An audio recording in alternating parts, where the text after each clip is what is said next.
이거 잠깐 연결 좀 부탁드릴게요.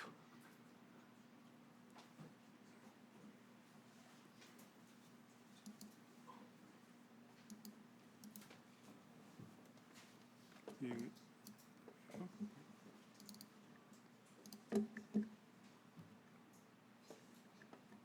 감사합니다.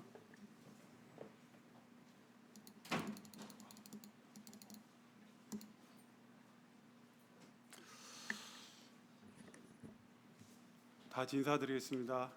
임마누엘, 임마누엘 아니죠? 마라나타, 죄송합니다.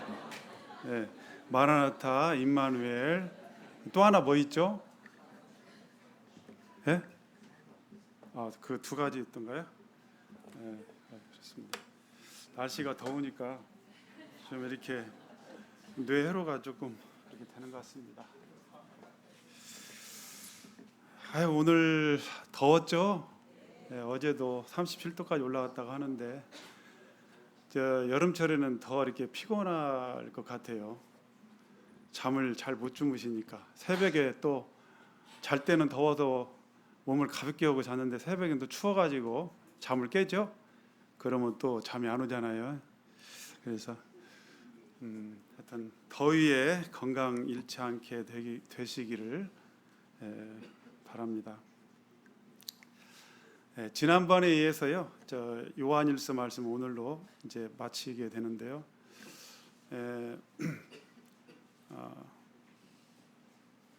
요한일서를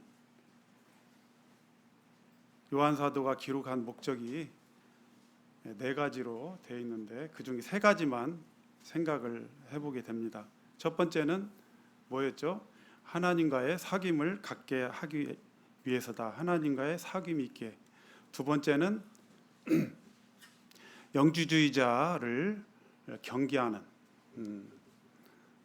이러한 영주주의 사상을 경계하는 이러한 목적이 있고요. 세 번째는 하나님 앞에 성도가 죄를 범하지 않도록 하기 위해서다. 네 번째는 영생이 있음을 알게 하렵니다. 근데 이제 세 가지 영생이 있음을 알게 하렵니다는 않고요. 세 가지까지만 주님이 저에게 주신 대로 말씀을 나누도록 하겠습니다. 여러분 몸이 자꾸 낡아지고 아프면 건강에 굉장히 관심이 많으시고 신경을 많이 쓰시죠? 저도 마찬가지로 누구나 이렇게 신경을 쓰는 부분이 있습니다. 어떤 사람은 이빨이 안 좋아가지고, 어떤 사람은 탈모 때문에, 어떤 사람은 여러 가지 속에 안 좋은 그런 병들이 있어서 신경을 바짝바짝 쓰죠. 그래서 이제 인터넷이나 이런 데서 뭐가 좋다더라, 어떤 약이 좋다더라, 어떤 식품이 좋다더라 하면 어때요? 건강한 사람은 잘 모르겠지만 자기 몸이 약한 부분, 아픈 부분 있는 분들은 굉장히 눈에 확 들어오잖아요. 근데 보면은 그다지 처음에 혹하고 들어갔지만 역시나 이렇게 해서 끝나는 경우가 많습니다. 그러죠? 수십 년 동안 수백 년 동안 안 되는 건데 갑자기 뭐가 새로운 신약이 나와서 이번엔 되겠죠 하고 하면은 별 효능이 없죠. 그래서 실망하는 경우가 많습니다. 자, 우리 성도님들께서 우리가 죄를 짓지 않는 방법을 하나님께서 알려주신다면 이 부분에 실망하지 않을 수 있을까요? 저는 탈모가 신경이 많이 쓰여서 굉장히 신경을 많이 씁니다. 제가 개인적으로 먹는 것도 신경 쓰고 또 샴푸 같은 것도 신경을 안 쓰던 사람이 이렇게 자꾸 쓰게 되더라고요. 그런데 요한일서 2장 1절을 보면 이런 말씀이 있어요.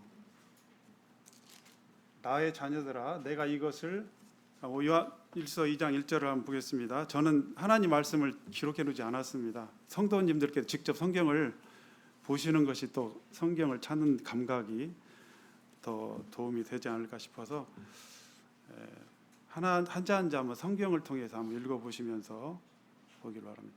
같이 한번 읽어볼까요? 시작. 나의 자녀들아, 내가 이것을 너에게 쓰면 너희로 죄를 범하지 않게 하려 함이라. 만일 누가 죄를 범하여도 아버지 앞에서 우리에게 대언자가 있으니 곧 의로우신 예수 그리스도시라. 사도 요한이 나의 자녀들아, 내가 이것을 쓰는 이 편지를 쓰는 목적은 너희로 하여금 죄를 범하지 않게 하려 함이라. 야, 저는 이 말씀 보면서 죄를 범하지 않는 방법이 있나 하면서 이거 사도 요한이 말하는 방법을 말하는 것입니다. 성경에는 많이 있겠지만 상당히 좀 마음에 이 부분에 굉장히 이렇게 갑자기 뭔가 새로운 신약이 나온 것처럼 뭐가 또 특별한 것이 뭐가 있을까 이런 생각을 하면서 이 말씀을 보게 되었어요. 근데 여기에 1절, 2절, 3절, 4절, 5절까지 보니까 6절까지 보니까 그다지 딱 명확하게 그거에 대해서 얘기는 안 나왔어요. 대신에 우리가 죄를 범한다 할지라도 완전히 자기 자신이 좌절하거나 지나치게 어떤 자기 자신을 정죄를 하거나 이러지 않도록 약간 격려의 말씀을 하신 것 일단 했어요. 1장 후반절에 보니까 1절 후반절에 보니까 만일 누가 죄를 범하여도 아버지 앞에서 우리에게 대언자가 있다, 보혜사가 있다. 그러니 곧 의로우신 예수 그리스도다. 그래서 우리가 죄를 범할 때 하나님 앞에서 우리를 대언해 주신대요. 변호해 준다는 거죠. 변호사는 정죄하는 직분이 아니잖아요. 변호하는 역할을 하잖아요. 이런 분이 있으니까 있다 하라고 지금 우리 가르쳐 주는 겁니다. 그런데 2절에 그 분은 우리 죄를 위한 화목제물인데 우리만 위할 뿐만 아니라 온 세상 죄를 위하십니다. 이런 분이 우리의 대언자이시다. 나의 자녀들아, 이 예수님을 바라봐라. 이렇게 말씀을 하고 계십니다.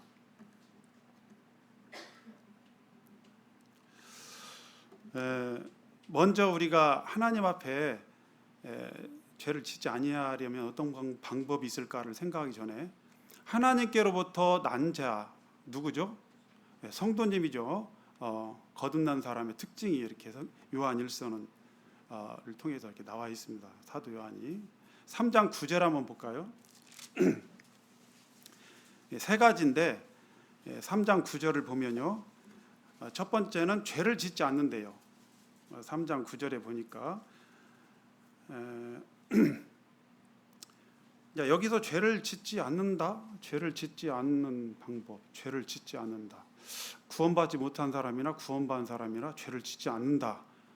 이게 있을 수 있나? 이런 일이 이렇게 생각할 수 있죠. 근데 여기서 죄를 범한다는 이 글자가 네 가지가 네 번에 나오는데요. 2장 1절 말씀에도 나왔지만 3장 금방 여기 보시는 9절, 3장 9절, 하나님께로부터 난 자마다 죄를 짓지 아니하나니 이렇게 나와 있고요. 그 다음에 5장 18절에도 나와 있습니다. 하나님께로부터 난 자는 다 범죄하지 아니하는 줄 우리가 안다. 범죄하는 것은 지난 시간에 말씀드린 것처럼 계속해서 죄를 범하는 겁니다. 그래서 의도적으로 또 지속적으로 또 고의적으로 이렇게 계속해서 죄를 범할 수가 없다라는 것입니다. 세상 사람들처럼. 그 이유가 3장 9절에 보니까 하나님께로부터 난 자마다 죄를 짓지 않는다. 왜 그렇죠? 이는 하나님의 씨가 그의 속에 거함이다. 그도 범죄하지 못하는 것은 하나님께로부터 났습니다. 그래서 우리 성도님들이 세상 사람들이 하는 것 중 그렇게 죄를 지을 수가 없는 존재가 됐어요. 왜 그렇죠? 그 속에 씨가 있기 때문에. 그래서 우리는 착하게, 성도들이 주님 안에서 착하게 살기 때문에 새 사람이 된 게 아니에요. 성화가 어느 정도 단계에 이르렀기 때문에 새 사람이 된 게 아니라 뭐죠? 우리는 하나님을 믿는 순간 새 사람이 돼버렸어요. 그래서 새로운 성품, 새 사람, 새 생명, 하나님의 생명이 우리 안에 들어왔죠. 그러니까 이 죄에 대해서 더 민감할 수밖에 없고 더 예민하고 또 번민하고 고민하고 힘들어할 수밖에 없잖아요. 그게 뭐냐면 하나님의 씨가 그 속에 있기 때문이라 이렇게 말씀을 하고 계십니다. 그 다음에 5장 18절에 보면 하나님께로부터 난 자는 다 범죄하지 않는다. 이유가 뭐냐? 하나님께로부터 나신 자가 그를 어떻게 한다고요? 지키신다 이렇게 말씀하고 계십니다. 그래서 악한 자가 그를 만지지 못한다. 그를 해를 끼치지 못한다 하라는 것입니다. 그래서 이 본질적으로 거듭난 하나님으로부터 난 자는 죄를 짓지 않을 수 있는 능력이 그 속에 있다라는 것입니다. 두 번째는 세상을 이기는 능력이 있어요. 5장 4절을 이렇게 보게 되면 같이 읽어보겠습니다. 시작. 무릇 하나님께로부터 난 자마다 세상을 이기느니라. 세상을 이기는 승리는 이것이니 우리의 믿음이니라. 5절 예수께서 하나님의 아들이심을 믿는 자, 즉 성도, 이 성도 아니면 세상을 이기는 자가 누구겠느냐 하는 것입니다. 그래서 우리가 나는 이 세상의 것들을 참 이기기가 어렵다. 무려 어려워요. 저부터도요. 이 세상을 이기는 것이 숙제입니다. 주님 나라 갈 때까지 평생 싸워야 될 일이에요.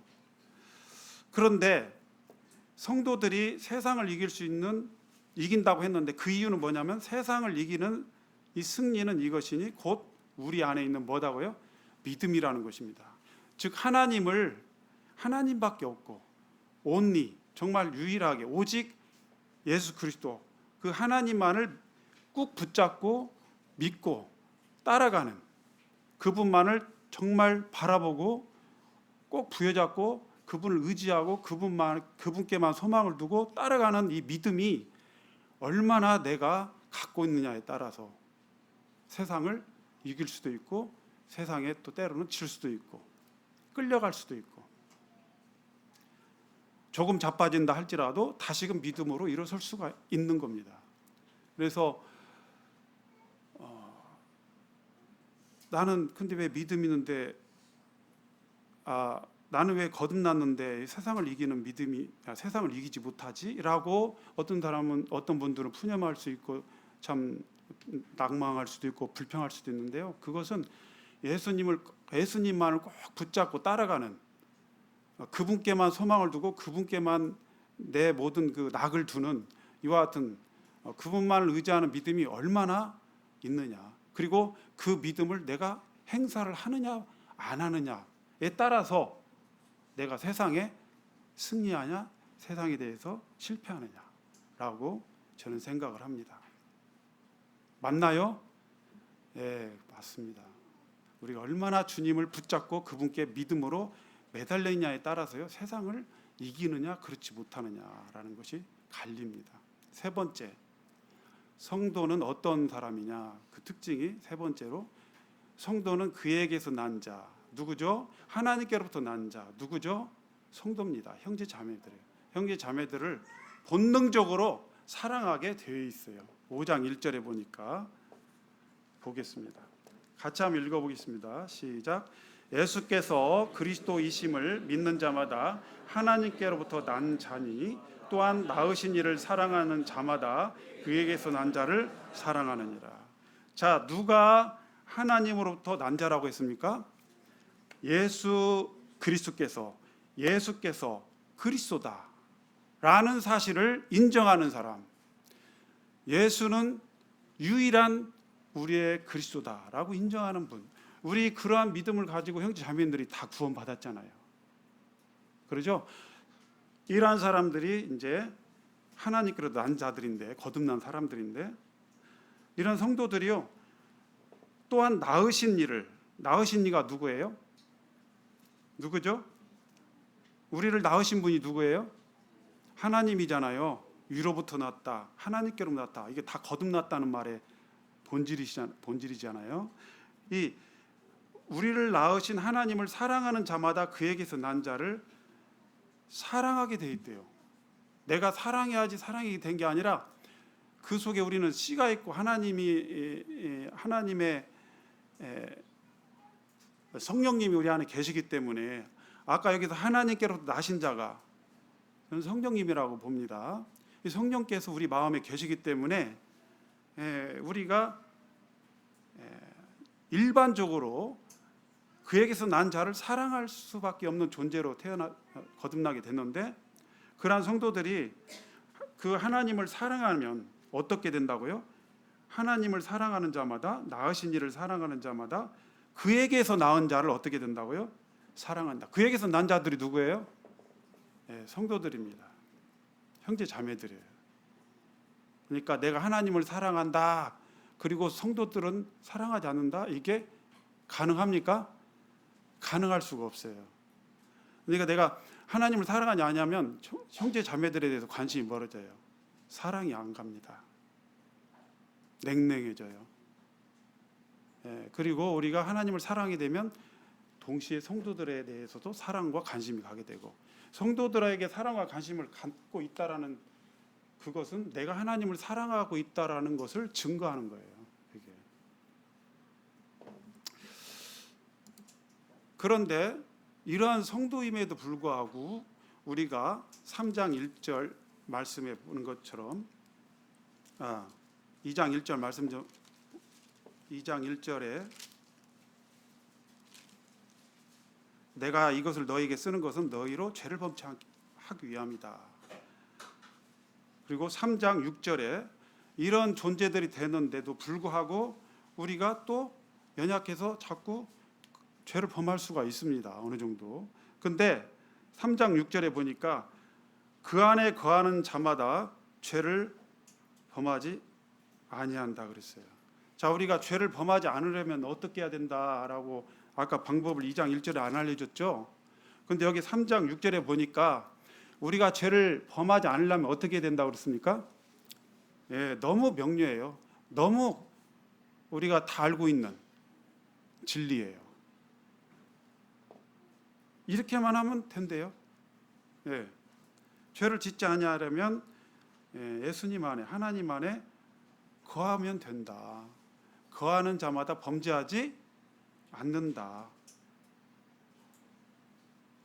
그리고 오히려 범죄하는 자마다 그를 보지 못하였고 그를 알지도 못하였느니라.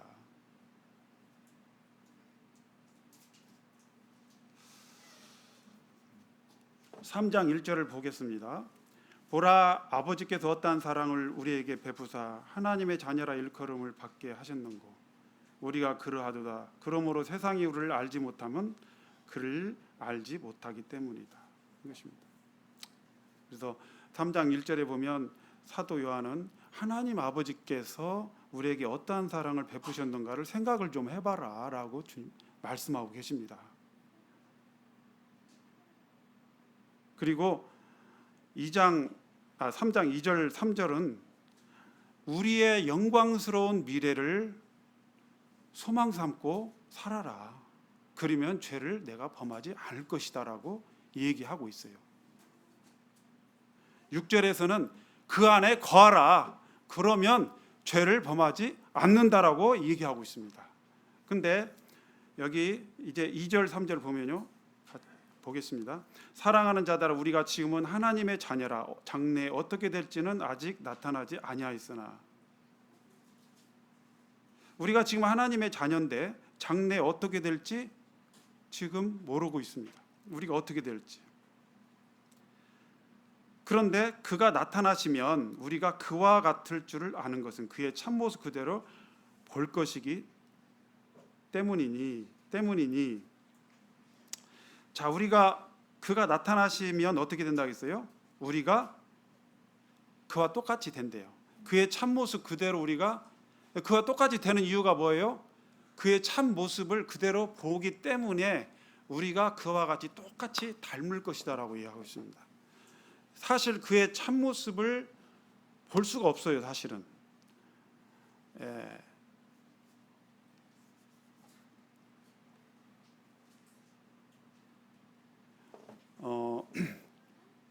우리가 하나님을 보고 살 자가 없잖아요.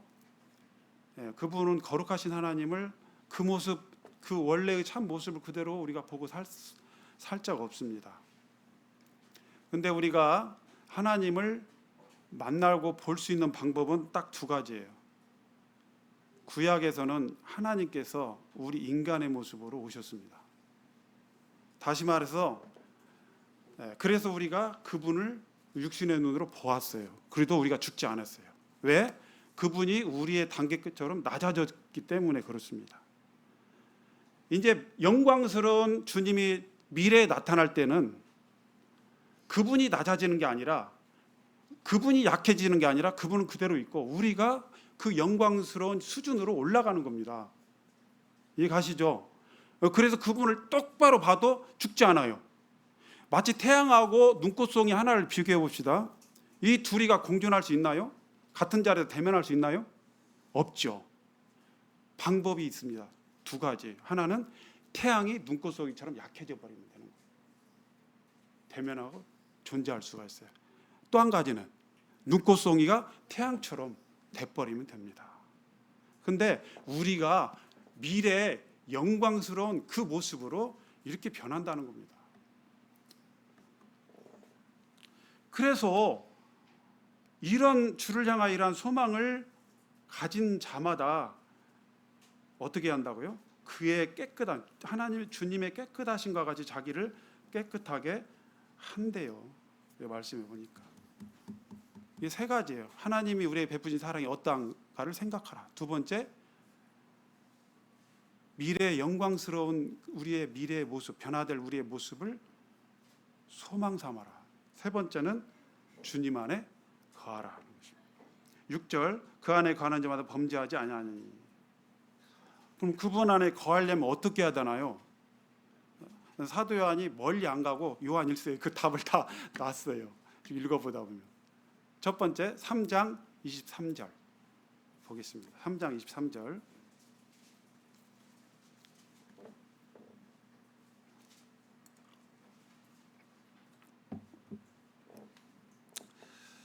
그의 계명은 이것이니 곧 그의 아들 예수 그리스도의 이름을 믿고, 그의 계명은 이것이니 곧 그의 아들 예수 그리스도의 이름을 믿고 그가 우리에게 주신 계명대로 서로 뭐라고요? 사랑하라는 거예요. 그러면 서로 그분 예수님의 이름을 믿고 우리가 서로 뜨겁게 사랑하면 어떻게, 그 계명을 대로 서로 사랑하면 어떻게 되느냐? 24절, 그의 계명을 지키는 자는, 서로 사랑하는 자는 같은 말이죠. 주 안에 거하고 주는 그의 안에 거하시나니 우리에게 주신 성령으로 말미암아 그가 우리 안에 거하시는 줄을 우리가 안다. 내가 성도들을 사랑함으로, 형제자매를 사랑함으로 말미암아 내가 하나님 안에 거하는 것을 본인이 안 돼요. 너가 어떻게 아니? 물어봤을 때 그건 당신이 경험해봐, 이렇게밖에 말할 수가 없는 거예요. 왜 그렇죠? 그것을 알려주는 사람은 누구라고요? 그 사람 속에 있는 성령이 옆에 친구가 알려주는 게 아니대요. 내가 하나님 안에 거하고 그분이 내 안에 거한다 라는 것을 알려주는 분은 누구다고요? 성령님이라는 거죠. 그러니까 우리는 그걸 직접 경험을 해봐야 돼요. 내가 형제 자매를 정말 사랑해 봐야 되겠구나. 사랑해 보면 안다.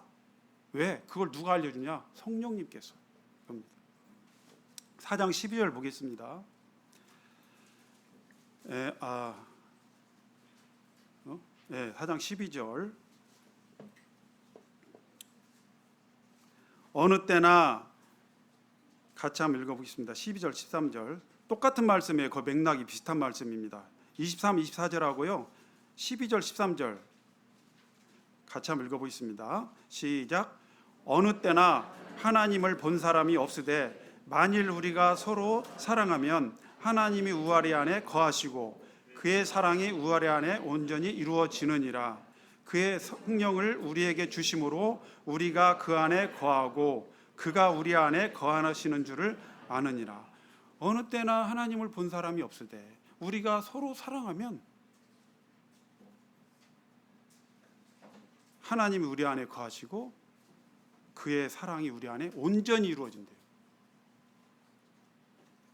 우리가 하나님을 본 적이 없지만, 어느 때나 본 적이 없지만 우리가 서로 사랑하면 하나님이 우리 안에 거하신대요.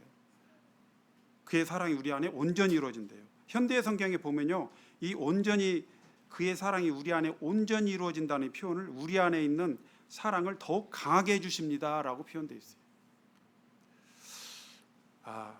이것을 그러면 어떻게 하느냐? 우리가 주님 안에, 주님이 우리 안에 거하는 거 어떻게 하느냐? 그것도 13절이에요. 성령을 우리에게 주심으로 우리가 그 안에 거하고 그가 우리 안에 거하신 줄을 안다라고 얘기하고 있습니다. 성도가 죄를 짓지 않으려면 바로 결국 뭐예요? 형제 사랑입니다. 좀 의외죠? 말씀을 많이 읽고 기도도 많이 하고 전도도 많이 하고 그런 여러 가지가 있을 수도 있겠지만 요한 사도는 명백하게 이렇게 표현하고 있어요. 4장 20절을 또 보겠습니다. 4장 20절.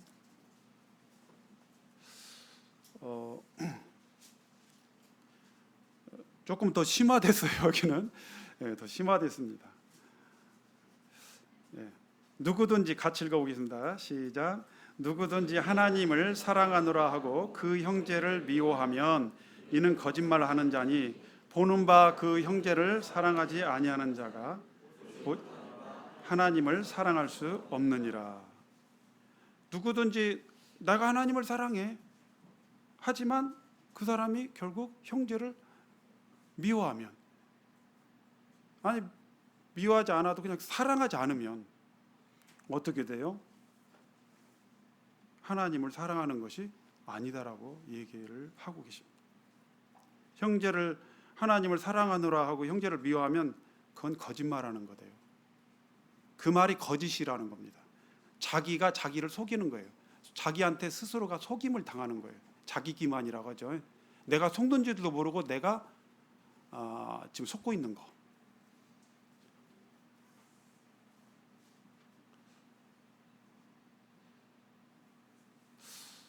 보는 바 그 형제를 사랑하지 아니하는 자는 보지 못하는 바 하나님을 사랑할 수 없느니라. 우리 모두가요, 사실 믿음의 분량이 다르기 때문에 모든 형제 자매님들이요, 각자 성도를 사랑하는, 하나님을 사랑하는 그 수준이나 분량이 다 달라요.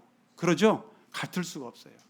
그럼에도 불구하고요, 우리가 어린아이면 어린아이대로, 또 청년이면 청년이대로, 또 장성한 사람이라면 믿음이 분량이 장성한 사람이대로 그 수준에서 우리가 형제를 사랑하면 어떻게 되느냐? 하나님 안에 거하는 삶을 살아가게 된다는 것이고, 그런 사람은 하나님 앞에 죄를 범하지 않는다는 것입니다. 이해 가시죠? 내가 저 형제님을, 저 자매님을 따라갈 수가 있다 없다? 없어요. 다 수준이 달라요. 우리는 서로에게 인간과 인간을 비교하는 게 아니잖아요. 우리가 하나님 앞에서 따복따복 내게 주신 말씀 그걸 따라서 하루하루 그 분량 안에서 살아가는 거잖아요. 그 분량 안에서 사랑하고 살아가는 거잖아요. 여기 형제 사랑은 곧 하나님 사랑인 것을 알 수가 있습니다. 5장 1절에도 2절에도 똑같이 아까 그 말씀처럼 그분 나으신 이를 사랑하는 자마다 그에게서 난 자를 사랑한다라고 표현하고 있습니다. 그래서 보는 바 형제 사랑하는 것은 보이지 않는 하나님을 사랑하는 거로 같은 거다. 그러면 이제 우리가 하나님과 사귐을 가지려면 어떻게 해야 되죠? 지난번에 말씀드렸죠. 어디 가운데 있어야 된다고 했어요? 빛 가운데 있어야 된다 했잖아요. 빛 가운데 있는 건 뭐예요? 어둠 가운데 있는 건 뭐예요? 어둠 가운데 있는 것은 형제를 미워하고, 그렇죠? 사랑하지 않는 거. 빛 가운데 있는 것은 형제를 사랑하는 거라고 우리가 지난 시간에 말씀을 나눴습니다. 그러니까 하나님과의 사귐을 갖는 것도 형제 사랑이에요. 그걸 계속 유지하는 것은 형제를 사랑하면서, 때로는 계속 유지하는 어떤 방법으로 또 자백도 하면서, 그분과의 사귐을 방해하는 세상을 내가 믿음으로 이겨내가면서, 세상에 물들지 아니하면서 계속해서 세상을 사랑하지 않으면서 주님을 사랑하고 믿고 따라가는 거. 형제를 사랑하며 믿고 따라가는 거. 이것이 바로 주님과의 사귐을 지속하는 방법이라는 것입니다. 오늘 말씀에서는 우리가 형제가 죄를 범하지 않으려면 어떻게 해야 되느냐. 그것도 형제 사랑이에요. 요한일서를 통틀어 보면 딱 두 글자로 찍으면 뭐예요? 사랑이에요. 결국 사랑이더라고. 그러면 하나님, 여기 조금 더 심화해서요, 하나님의 사랑에 대해서 한번 생각을 해보겠습니다. 하나님의 사랑이 무엇인가? 그 다음에 우리가 형제를 그러면 얼마큼 사랑해야 되는가? 형제를 어떻게 또 사랑해야 되는가를 말씀을 보겠습니다. 4장 7절부터 11절 말씀을 보겠습니다. 자, 4장 7절부터 11절 한번 같이 형제님 자매님 나눠서 한번 읽어볼까요? 자, 형제님부터 먼저 읽어보겠습니다. 시작. 사랑하는 자들아, 우리가 서로 사랑하자. 사랑은 하나님께 속한 것이니 사랑하는 자마다 하나님으로부터 나서 하나님을 알고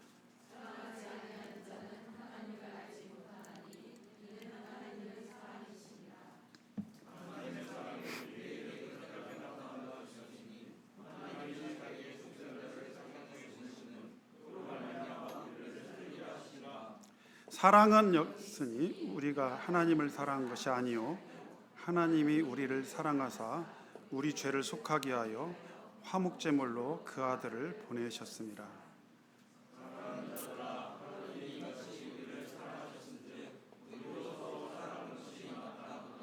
자, 여기 이 말씀은 하나님의 사랑의 본질에 대해서 얘기하고 있습니다.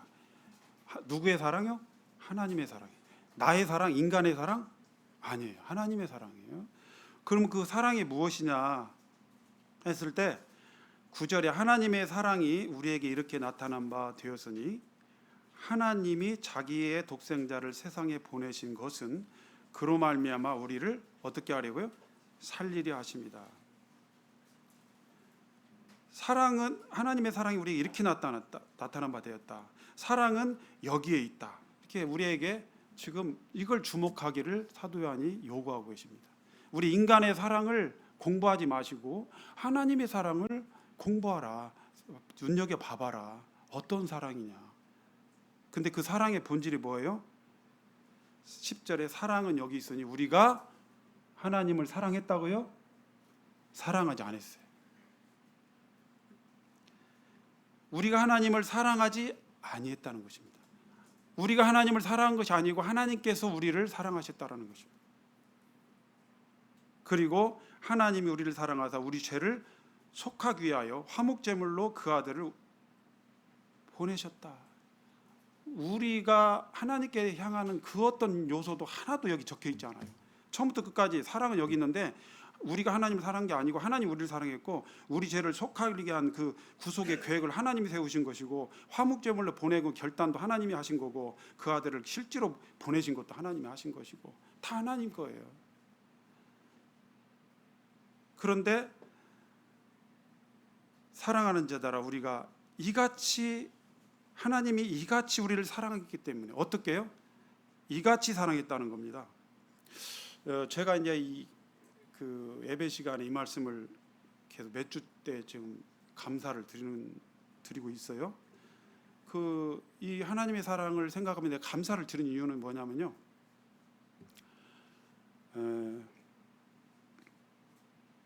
우리가 구원받을 때도 우리가 하나님을 사랑한 적이 있습니까? 사랑한 적이 없어요. 우리가 하나님 앞에 하나님을 먼저 알아봤습니까? 아니에요. 하나님 앞에 먼저 다가갔습니까? 아니에요. 하나님을 먼저 사랑한 적 없어요. 그 이름을 부른 적이 없어요. 근데 하나님이 우리를 먼저 알아주시고 우리에게 다가와 주시고 우리에게 말을 걸어 주시고 우리를 사랑해 주셨다라는 것입니다. 우리 이름을 불러줬다는 것이에요. 그리고 그래서 이것에 이 사랑의 이 기초 위에 제가 감사를 드리는 거예요. 사실은 그것으로 인해서 구원을 받은 거예요. 그리고 구원받은 뒤에 예배도 이 사랑의 기초예요. 뭐예요? 하나님의 사랑은 늘 변함이 없더라고요. 나가 하나님에 대한 사랑은 늘 변하는데 그분이 나를 향한 사랑은 오랫동안 변치 않아요. 물론 사랑하기 때문에 징계도 할 수 있겠죠. 그 징계마저도 그 사랑의 범주 속에 다 들어갑니다. 사랑의 일환이에요. 그래서 근데 항상 그 자리에 계셔. 그분은, 나는 항상 상태가 변하는데 그분은 항상 그 자리에 계시고, 그분의 사랑은 그래도 끝까지 그 사랑을 철수시키지 아니하고 이렇게 그 자리에 갖고 계신다는 거예요. 기다리고. 그래서 우리가 하나님 앞에 예배 시간에 나올 수 있는 근거가 돼요. 그게 우리와 똑같은 사랑을 하나님이 갖고 계신다면, 너 그렇게 했냐? 알았어, 너 오지 마. 너 네 기도 받기 싫어. 뭐 이렇게 할 수 있죠. 더 이상 너 상대하고 싶지 않다. 이렇게 할 수 있잖아요. 근데 우리가 주님 앞에서 참 자백하고, 또 주님 앞에 주님의 이와 같은 우리를, 연약한 우리를, 넘어지고 자꾸 실수한 우리를 변함없이 사랑하시는 그 사랑을 의존해서, 기초해서 주님 앞에 나가서 감사를 드리는 거잖아요. 그러니까 여기에 우리가 11절에 보니까 하나님 사랑하는 자들아 하나님이 이같이 우리를 사랑하셨은즉 우리도 서로 사랑하는 것이 마땅하다 그랬잖아요. 그런데 이같이 우리를 사랑하셨대요. 근데 저는 우리도 이같이 서로 사랑하자. 이같이란 단어는 없어요. 그러니까 하나님께서 우리를 이같이 사랑했단 말이에요. 근데 우리는 어떻게 사랑해야 돼요? 저 사람이 먼저 나를 알아주면, 저 사람이 먼저 나에게 다가오면, 저 사람이 먼저 나를 사랑해주면, 이런 식으로, 그렇죠? 그 사람이 나한테 올 때까지 나 좀 기다려볼게, 이거잖아요. 근데 하나님의 사랑은 그게 아니었잖아요. 그러니까 하나님께서 사랑하는 것은 중요한 게 뭐냐면 이같이 사랑했다는 거예요. 앞에 제가 말씀드린 이와 같이. 그러니까 우리도 이같이 사랑하라는 거예요. 이해 가시죠? 이같이 사랑하는 것이 마땅하대. 하나님 그렇게 사랑했으니까. 그래서 하나님을 이제 얼마큼 사랑해야 되는가, 어떻게 사랑해야 되는가 말씀을 드리고 있습니다. 얼마큼 사랑하느냐, 해야 되느냐를 또 말씀 보겠습니다. 3장 13절부터 17절, 우리가 형제 사랑에 대해서 얘기 나온 짐에 지금 하나님의 사랑에 대해서 조금 더 심화적으로 좀 말씀을 좀 나누는 겁니다. 13절, 형제들아 세상이 너희를 미워하여도 이상히 여기지 말라. 왜 이상히 여기지 말라고 했겠습니까? 14절, 우리는 형제를 사랑함으로 사망에서 옮겨서 생명으로 들어간 줄을 우리가 서로 알지 않느냐. 사랑하지 아니한 자는 사망에 머물러 있다. 봐라, 세상이 너희를 미워하는 것 이상히 여기지 마라. 우리도 옛날에 세상에 있을 때는, 사망 안에 있을 때는 형제를 사랑할 줄 알지 못했지 않느냐.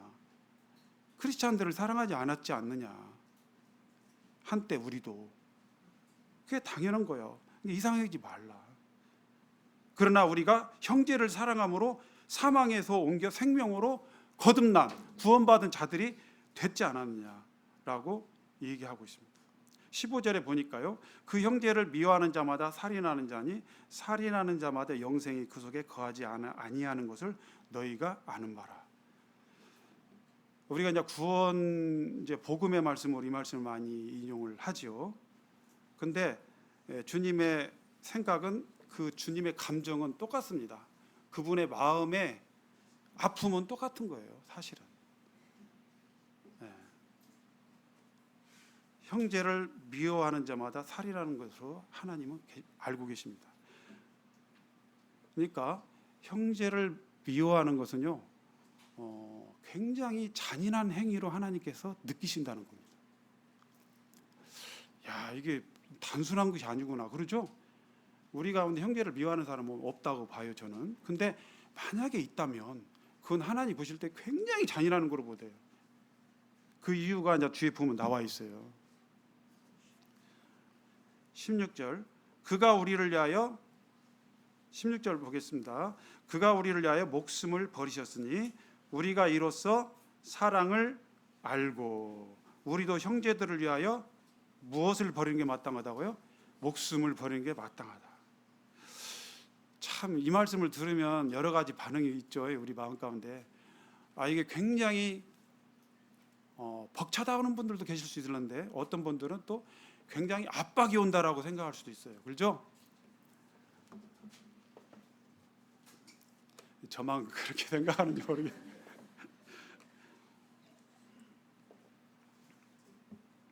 그가 우리를 위하여 목숨을 버리셨으니 우리가 이로써 사랑을 알고 우리도 형제를 위하여 목숨을 버리는 게 마땅하다. 우리 형제를 사랑하는 것은요, 빚과 같은 거예요. 사실은 빚.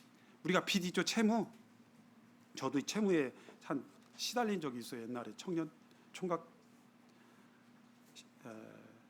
때 그랬네요. 보증을 한번 잘못 써가지고 이렇게 크게 한번 고생을 한 적이 있습니다. 이건 반드시 갚아야 돼요. 끝까지 갚아야 돼요.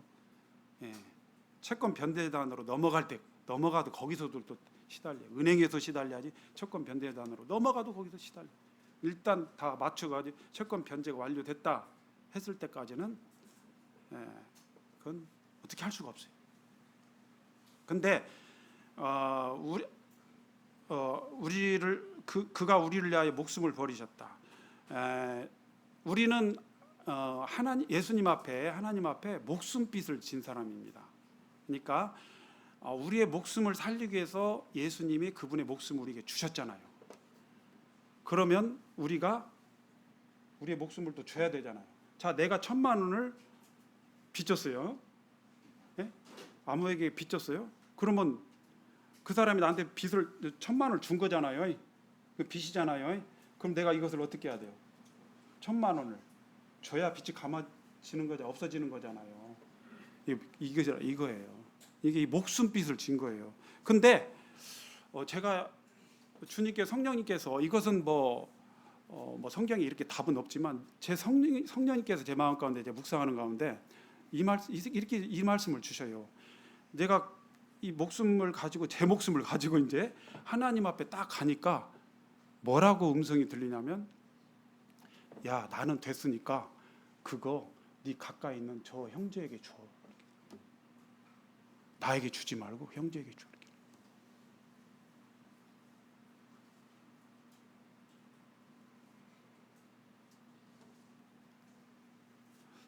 아유, 나 그 사람 친하지 않고 잘 모르는데요.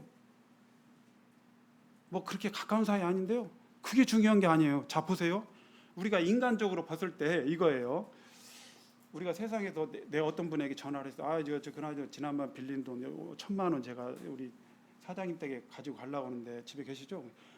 그거 주지 말고 그 옆에 그 가게 그 아무개 그 사장한테 줘. 내가 그 사장한테 줄 게 있어. 1,000만 원. 그 줘. 그러면 내가 그 사람을 알아야 몰라요? 모르잖아요. 나 모르는데요. 그 의미가 없잖아. 나 가깝지 않아요. 그 사람 좋아하지도 않아요. 사랑하지 않아요. 그럴 수도 있어요. 그런 관계일 수도. 근데 그 의미가 있어요, 없어요? 없어요. 나는 그냥 갖다 주면 되잖아요. 그러죠? 그리고 줬다는 거, 그 영수증 그 사람한테 영수증 줬다는 거, 그걸 증빙 서류만 갖고 있으면 되잖아요. 그러니까 우리가 형제를 사랑하는 것은 그거예요. 그냥 주님께 목숨빚을 졌는데 주님 앞에 드리려고 했더니 주님께서 그 형제에게 줘라. 그 형제가 나에게 어떤 정도의 관계가 있든지 없든지 그 신경 쓸 게 없어요. 그렇잖아요. 그래서 형제를 어떻게 얼마큼 사랑해야 되는가는 내 목숨을 줄 만큼 사랑을 하라고 이렇게 이 성경 말씀은 기록되어 있어요. 근데 이거 내가 할 수 있나요, 없나요? 인간 자연인 내가 할 수 있나요, 없나요? 절대 할 수 없어요. 내가 주님 안에 거하고 그분 성경 읽기와 기도가 주님과 내가 하나로 연합되어 있는 그 순간만큼 가능해요. 사실은. 그건 누가 그렇게 하는 거예요? 내 안에 성령님께서 새 생명이 주님의 능력이 역사할 때 가능한 거죠. 내게 있는 게 아니에요. 은혜죠. 하나님의 은혜. 성령을 사랑할 수 있는 건 전적으로 그냥 하나님 은혜예요. 절대 내가 하는 게 아니에요. 우리 인간이 할 수 있는 게 아니에요. 이런 사랑을 어떻게 이거를 할 수 있습니까? 얼마큼 형제를 사랑해야 되냐 했을 때 이만큼 사랑해야 된다. 이게 어떻게 가능해요? 쉬워요, 어떻게 인간적으로. 그리고 형제를 그럼 어떻게 사랑해야 되는가를 보겠습니다. 3장 13절 17절 보겠습니다.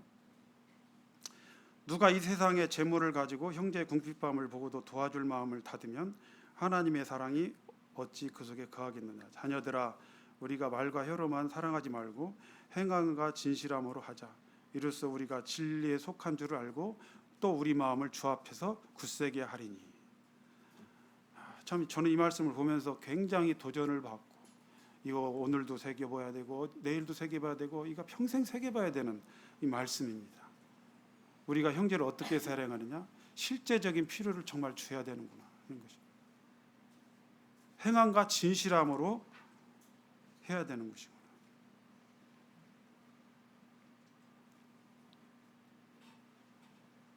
주님이 우리를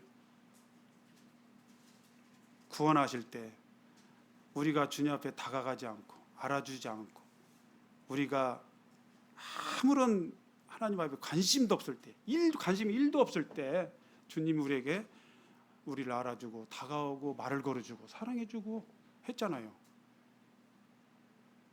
그렇게 사랑해야 되고 또 목숨을 버릴 만큼 사랑해줘요.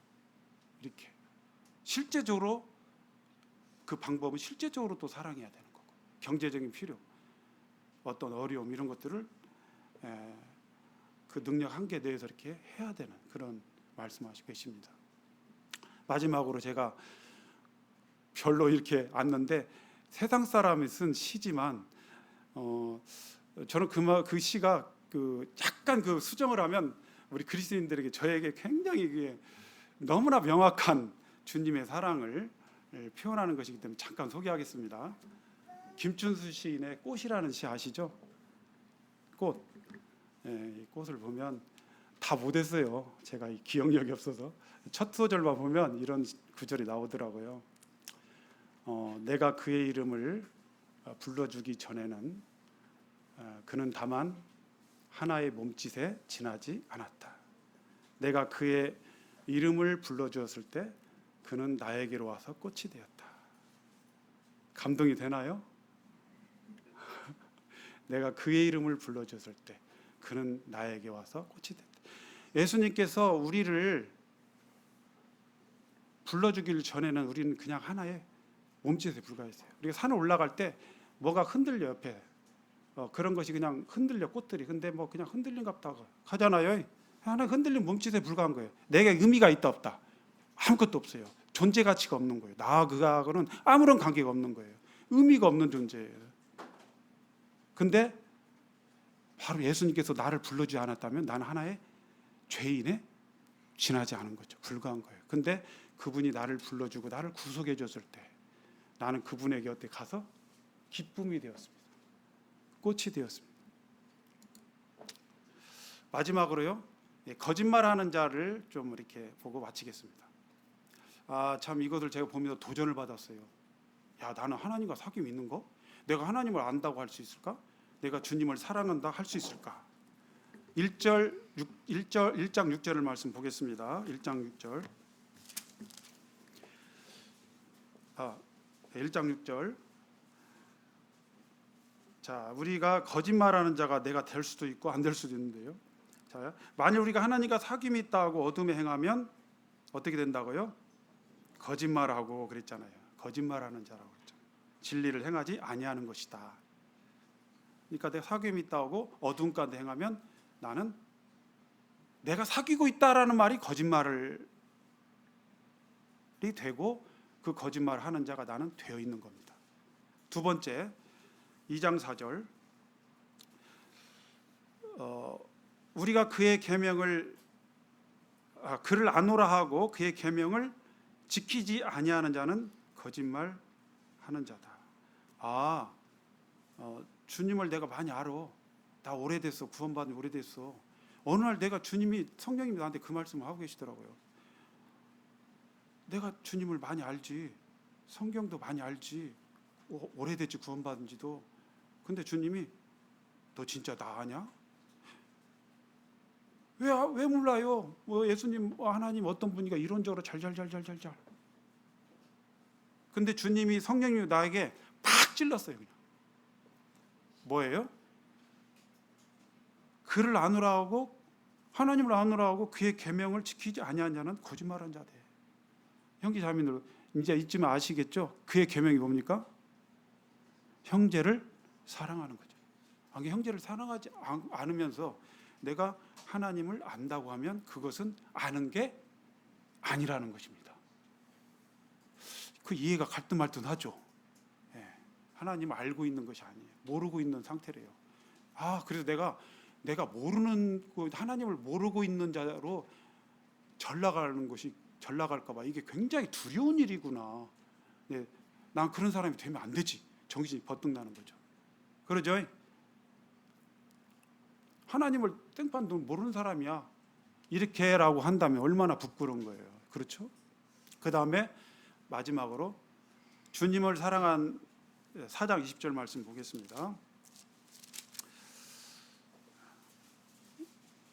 누구든지 하나님을 사랑하노라 하고 그 형제를 미워하면 이는 거짓말을 하는 자니 보는 바 그 형제를 사랑하지 아니하는 자는 보지 못하는 바 하나님을 사랑할 수 없느니라. 자, 결론은 뭐예요? 주님을 사랑한다고 하지만 형제를 사랑하지 않으면 어떻게 되는 거예요? 미워하면 사랑하지 않으면 어떻게 돼요? 하나님을 사랑하는 것이 아닌 것으로 된대요. 그래서 내가 사랑한다 이게 의미가 없구나. 내가 입으로 뭐 사랑한다는 것은 더 의미가 없을 뿐만 아니라 마음속으로라도 내가 형제를 사랑하지 않은 상태에서 마음속으로 나는 하나님 그래도 괜찮게 사랑하고 있지. 이게 아무것도 아니라는 거예요. 이게 거짓말이라는 거예요. 사랑하지 않는 거래요. 그래서 요한일서 말씀 여기까지 해서 마치도록 하겠습니다. 감사합니다.